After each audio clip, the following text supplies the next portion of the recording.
Ladies and gentlemen, I'm Jamie, to steal his own joke. For those of you that don't know me already, I am Simon and I'm Jamie's best man. Gonna get this off the start straight away. I'm quite surprised that he chose me to be his best man. He's kind of stolen my thunder because he's told you why that might be the case already, but I'm here in front of you. He had the choice between three different people.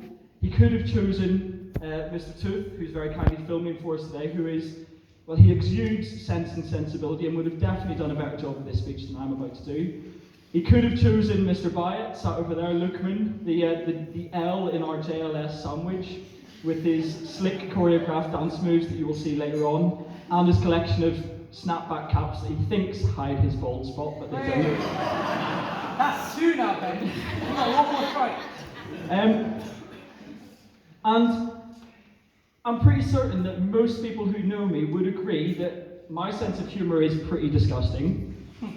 I do seem to have, as Jamie's already alluded to, an incurable habit of making really inappropriate comments at really inappropriate times, including some very ill-timed jokes.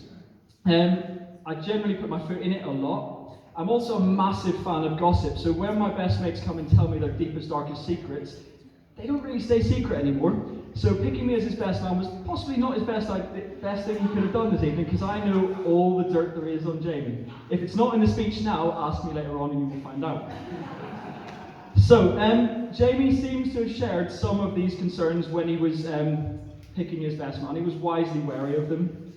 When he first told me that he had asked for Rachel's hand in marriage, he straight away said, "I'm not sure who I should pick as my best man because of these concerns." But common sense doesn't seem to have prevailed because he did pick me, so now he's got to endure what comes. Now, having never been anyone's best man before, probably for the reasons that I've already mentioned, I didn't really know where to begin the speech, so I thought the best place to start was having a look on the internet. There's lots of websites out there that tell you how to write a best man speech, and I spent hours on the internet trolling through things.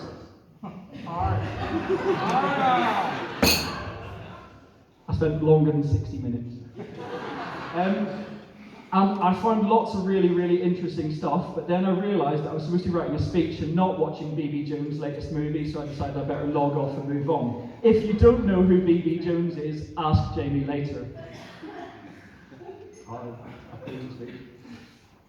So I then moved on, and I thought the internet wasn't the best place to go, so I thought I'd seek the wisdom of some friends who have done a best man speech before and see what they had to say. The most poignant bit of advice that they could give was to keep the speech short and succinct so that I didn't put my mouth in it, or put my foot in it. The perfect best man speech, I was reliably informed, should last no longer than the groom does in bed, but if I went with that, I'd have already sat down. So, sorry Jamie. I should point out that I was told last night that the only part of today that Rachel was worried about was this speech, so... and I'm quite scared. So, Jamie and I first met when he came to work at Sydney Stringer School in Coventry, where I was already a teacher. It has to be said that we didn't get off to the best of starts. The students, it would seem, had real difficulty telling the difference between two fairly tall, bespectacled white guys, even though one of us is much better looking than the other. Jamie got fed up of being called by my name as he walked down the corridors, and made it his personal mission in his first couple of weeks to seek out this Mr. Beck character, his supposed doppelganger, and see what was going on. Though he will never publicly admit it, it was obvious that when we did actually meet, he was kind of awestruck and quite happy to be seen as in the same league as me. I was horrified. When we did finally talk, we hit it off immediately, and the rest, as they say, is history. We quickly discovered that we had much in common. Our love of music led to us going into business together as wedding DJs, though neither of us really had the skills required to pull it off, which is why it's in his garage. We had the lasers, we had the lights, we had a smoke machine, we even had t-shirts and business cards. The only problem was we didn't know what we were doing. It's one of those all the gear and no idea type things. We also shared a love of cars, and a few years ago spent 9 blisteringly hot summer days driving around Europe together. For nearly 3,000 miles, Jamie proved himself to be the worst co-driver on the planet. Number one, he never drove. Number 2, he took thousands of blurred photographs of the same piece of blurred armful. He booked some of the worst hotels that I have ever had the displeasure of staying in. And then when I said I was too tired and thought I was going to crash because I couldn't keep my eyes open anymore, he had the cheek to complain that I'd stopped the car.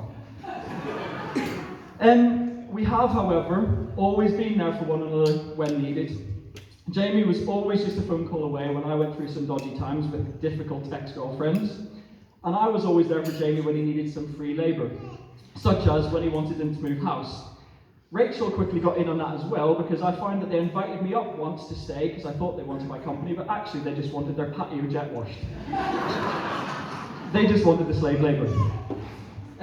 Rachel, though, has been the making of Jamie. Prior to meeting Rachel, Jamie pursued many avenues in his attempt to find his perfect life partner. He took up salsa lessons, which, as I'm sure you'll notice from his dancing later, were not successful.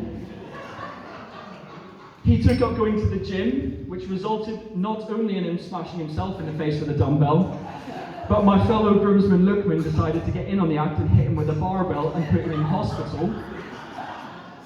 Jamie thought that the bruises and scars might make him more attractive to the opposite sex, but the opposite sex didn't agree, still had no success.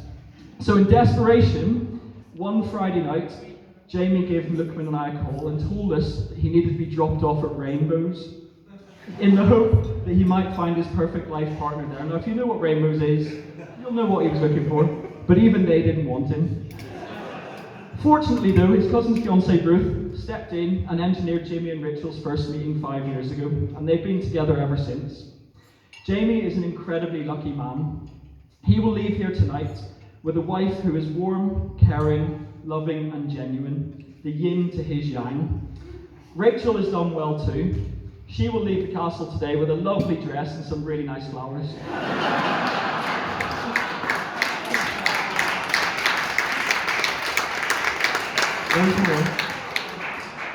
So, on a serious note though, Jamie has been a brilliant friend over the years, and it truly is an honour to be here as his best man today.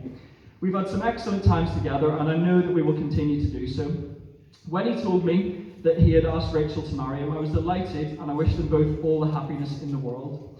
I've got no doubt that Jamie will be a fantastic husband to Rachel, and that Rachel will be an incredible wife to him. Sadly, neither Jamie's mum Maxine nor Rachel's dad John can be with us today, but I'm certain that both will be proud of the partnership that they have fostered and the unprecedented happiness that they have found together. It's obvious to everyone that they are perfect for one another. As the saying goes, they say you don't marry the person you can live with, you marry the person you can't live without. And for me, that sums up Jamie and Rachel perfectly. Can I ask you to charge your glasses if you haven't already done so? And before we raise one final toast to the happy couple, I'd like to share some words that I found during that internet troll. These are safe words. Now you will feel no rain, for each of you will be shelter for the other. Now you will feel no cold, for each of you will be warmth for the other. Now there is no more loneliness, for each of you will be the companion for the other. Now you are two persons, but there is only one life before you. Ladies and gentlemen, the bride and groom, Mr. and Mrs. Jamie Blakely.